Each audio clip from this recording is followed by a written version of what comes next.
What is up, Ravens Flock? Huge shout out for your support for the 410 Sports Talk. Chance and Glenn are the best in the business. They're killing it right now. They love talking Raven talk. Make sure you go subscribe to their channel. Let's go Ravens. Big trust. Welcome in, everybody, to another episode of 410 Sports Talk. I'm James Haskell, along with my co-host Glenn Martin. DK's in the background, and we are here with some huge news. As you can see by the title of the episode, the Baltimore Ravens have acquired via trade Roquan Smith, and we're excited to talk about it. But before we talk about the details, our opinions, what we expect, all the above regarding Roquan Smith and the Baltimore Ravens, take a second. Hit the subscribe button. I don't think I'm saying this with a bit of hyperbole. It would mean the world to us, ladies and gentlemen.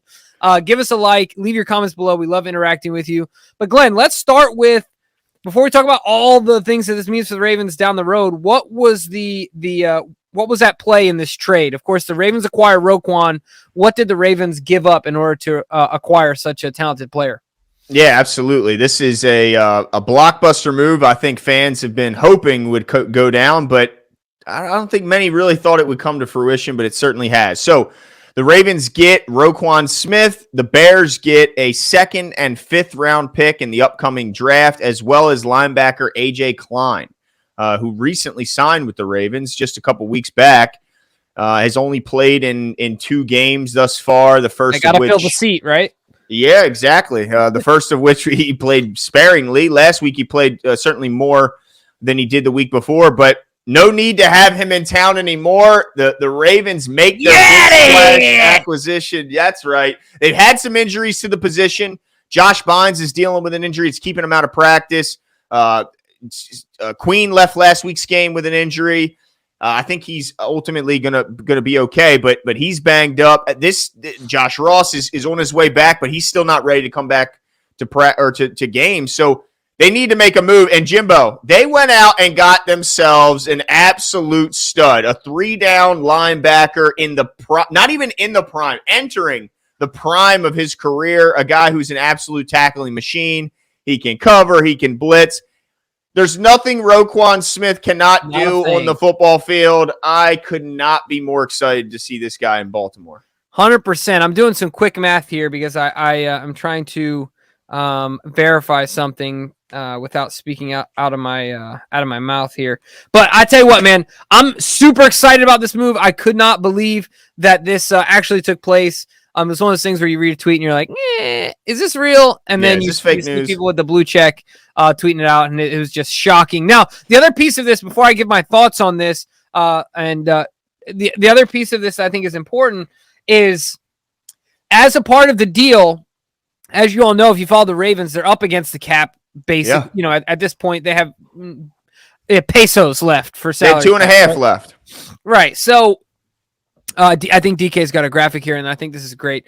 It's a tweet from Adam Schefter, because I think this is important. Roquan was owed $5.4 for the rest of the season. As part of the deal today, the Bears have agreed to pay $4.8 of that, and the Ravens are only paying $575,000 for the rest of the season for Roquan Smith, who, ladies and gentlemen, I don't know if this is sacrilegious or not. I don't know. But to my eyes, don't say nothing crazy. Nobody belongs in Ray Lewis's category. Okay, all right. I thought you were going down a lot. Let me preface my comments. All right, thank you. But I also think it's fair to say that, to my eyes, he's the best linebacker I've seen in the league. I think he's clear and above the best in his position at this point. I think he will surpass Wagner as like the flagship guy who was of the generation past. And I think he has a bit more physical tools than him. I think man, I'm so excited. He only averages 10 less tackles than one Ray Lewis in the first 3 seasons of his career, which I think is pretty impressive. He's bigger, not that he's better than Ray, but what I'm saying is that the dude is doing a lot. He's an every down inside linebacker, and he's a big boy. Like, the dude is not slight, and he's physical. He's one of those Ravens where I felt like him and Chubb in their respective drafts, when the Ravens didn't take him, I was like, man, those had, they just were meant to be in purple and black, right? Like, I still feel that way about Nick Chubb, but certainly I'm so excited for this kid, his leadership in the locker room. his impact on the defense, how he's going to help the middle of that defense, and then spread that out. But Glenn, talk to me about what your immediate feelings are or thoughts are towards the impact that he can have on this defense. Yeah, I mean, this is a defense that's gotten better and better each week since that epic, those early season epic collapses with the Miami game. They've gotten better and better. The pass rush is getting more and more explosive. It's getting healthier. They're expected to get Bowser back this week and a Jabo in the not too distant future. And then you look at what Justin Houston's doing, and you look at what Odafe Oweh's doing. Even though the numbers aren't there, certainly the analytics guys are loving the stuff that he's doing. And JPP turning back the clock. Well, now when you start looking at that secondary, and you go, well, we got Marlon on one side, Marcus on the other. Yeah, Marcus Williams is still on his way back, but Geno Stone's playing pretty damn good. Yeah, in his place right now, and Marcus will be back at some point this season. Of course, we know what we got in Chuck Clark. So there was really only one really glaring kind of weak spot on the defense. And while there's been some moments for Pat Queen this year, there's no doubt he's had some pretty special moments with those tackles for loss and some sacks. But man, it's clear the inside linebacker position was starting to become the weak spot with Bynes having the injury and then bringing AJ Klein off the streets and them trying to see what Christian Welch can do in a more defensive role instead of and the guy that got injured. We had two guys that got injured, Ross, and then who's the other guy? Oh shoot. It was in camp, the end of camp, he got injured. He played outside and inside. Yeah, Beagle. Beagle. Yeah. I mean, so many issues at that position. Yeah, no doubt. And they never, let's be honest, Jimbo, let's call it what it is. They never truly felt like they got what they hoped for in Patrick Queen when they drafted him in the first round. He's broken the 100 tackle mark once in his career, and that was his rookie year where he got 106. Yeah, and Roquan does that falling out of bed.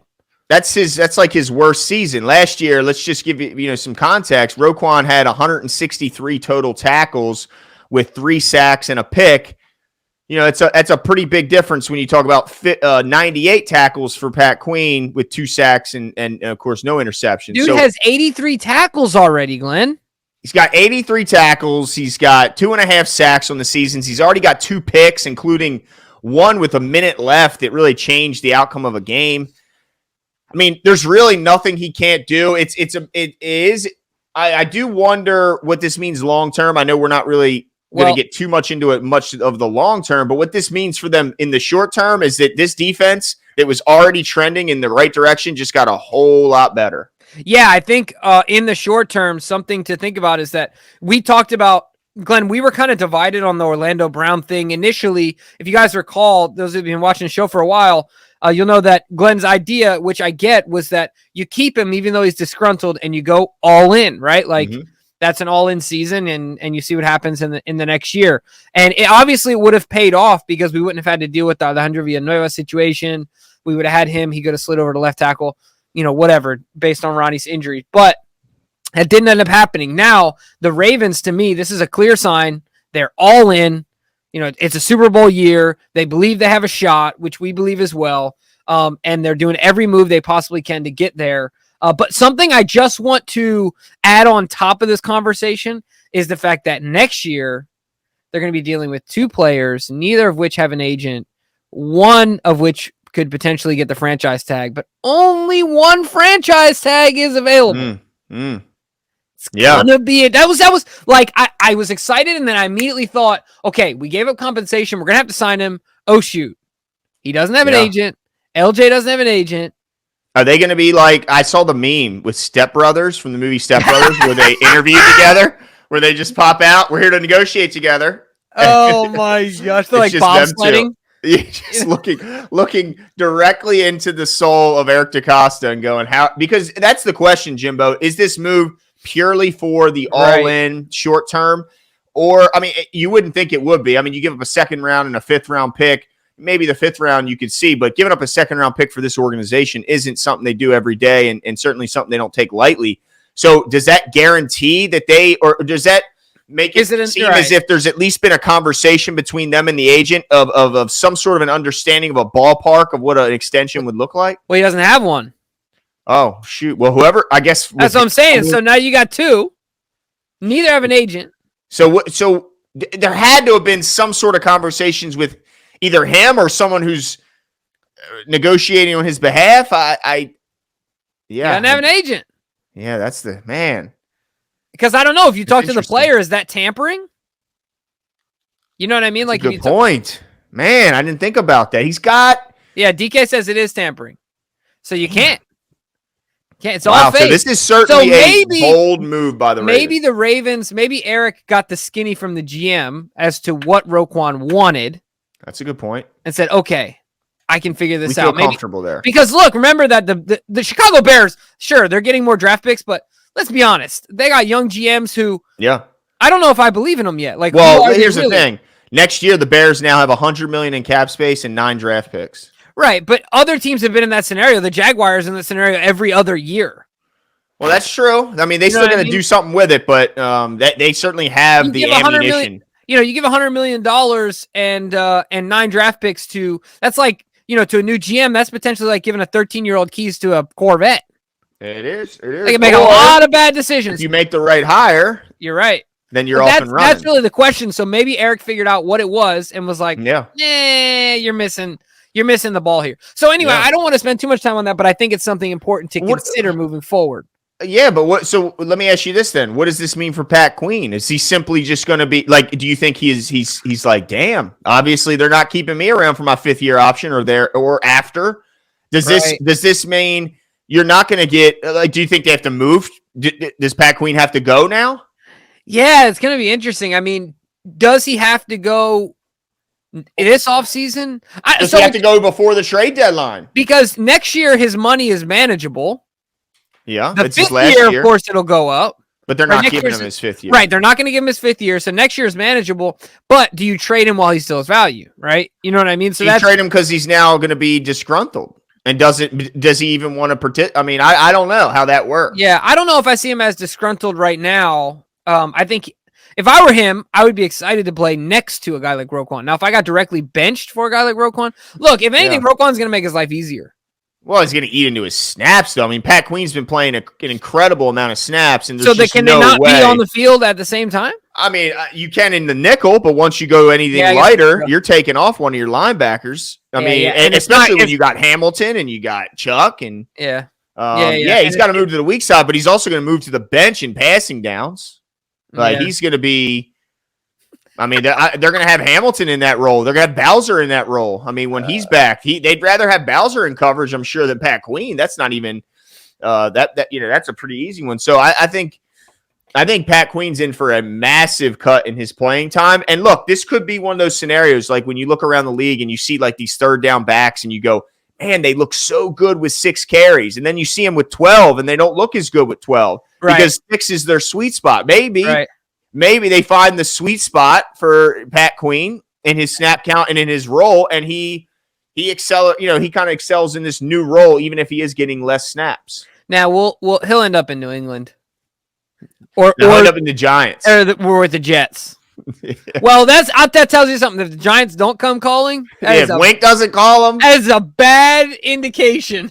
Because Wink was here when we took the guy. He was was he like the DC or the linebacker? It might have been his last year as the linebacker. Yeah. I don't know. Maybe it was his first year as the DC. But either way, more than anything, I think we're all extremely excited about Roquan. Glenn already gave some stats. Oh, by the way, since he's come in the league, Jimbo, just to kind of emphasize what tackling machine he is, since he's been drafted, he's 2nd in the league in tackles. Yeah, I mean, it's just, the dude's ridiculous. And this is the other thing I want to say in this video. Hopefully you guys watch it all the way through because this is important. All I saw, I'm going to criticize some Ravens flock fans. Oh, here we go. Okay? Turn them loose. Look, all I saw today on Twitter was Roquan Smith, but guess what? Waiting on a receiver. Still no receiver. Who's Lamar going to throw the ball to?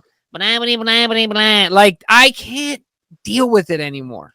I can't. This is why. Because name one receiver that's on the trading block that is equal to Roquan Smith. No, that is the best at his position. That is top 5 at his position. You know what? That is top 10 or 15. I mean, look, I get why they're frustrated because they see A.J. Brown catching 3 tutties. Sure. They see Stephon Diggs working Jair Alexander in the Sunday night game. They see all these guys with number 1 receivers, so I understand why they say, why not get one for our guy? But here's the thing. the Ravens tried.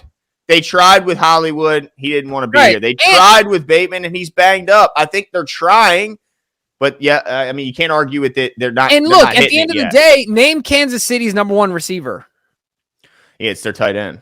Right, and our number one receiver is our tight end, ladies and gentlemen. Get over it. Stop with the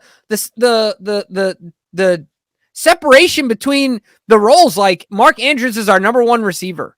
Who cares that he has a TE next to his position? At the end of the day, does it really matter? And this is the other thing I'll say. We'll talk more about this tomorrow. I'm not going to say too much on it, but if you got Duvernay on your bench on your fantasy squad, get him off the bench because Bateman's going to be out for a while. So we'll see what Duvernay does here moving forward. But all I'm saying is that it just frustrated me to see that. And for people to think that, like you said, one, they haven't, they're not trying, they're not taking swings. They're definitely doing that. Two, the value, it wasn't there. If it was, you have to believe that Eric DaCosta would have pulled the trigger in his sleep, right? I mean, I would hope so. I would look around the league and say, who's there? I wish that the Cardinals would have still been kind of floundering, because then maybe D-Hop would be on the list, and maybe he could kind of move. I'd have to look and see if there's any guys that are true difference makers on the block, but I don't think there are. I mean, it's like you said, not right now. Maybe in the offseason there was some opportunities, and maybe next offseason there will be. But right now, I'm trying to think of any. I don't know of any off the top of my head, right, but I mean, there could be some that I'm simply missing. Now, there is some time, right? Yeah, sure. I mean, so that's what I'm saying. It's about value because, look, DJ Moore, we're not getting DJ Moore for less than what we just got the best inside linebacker at. Yeah, we're not. At minimum. That's where it's starting probably for him. You know what I mean? We're just simply not. And there's still some time. The Ravens can still make some moves. The trade deadline is tomorrow at 4 p.m. Okay. So buckle in, ladies and gentlemen. But I have a feeling that this is it. I mean, this was just a sweet spot, a puzzle piece that fit. Dude, our defense, where would you say? Whoo! I mean, it's up there. I think now it's going to start being up there with the elite in the league are the Cowboys, the Eagles. It was the Niners. They've been banged up, and maybe they start getting back to what they were. But those were kind of the top three. I think once you see Bowser, and certainly once Ajabo's contributing, it's in the conversation. Absolutely going to be in the conversation as long as no more injuries start to crop up. Yeah, 100%. I agree with you there. I'm so excited about it, man. I cannot wait. I just can't wait to see Roquan out there. We're going to talk about all of it tomorrow night. Mm-hmm. So make sure you, like I said at the beginning, hit the subscribe button and turn your notifications because we go live 3 days a week. Tuesday, Thursday, Sunday right after the game, or whatever day the game falls on. This week, Monday right after the game. So make sure to tune in, and we'll talk to you guys soon. See you. I forgot how to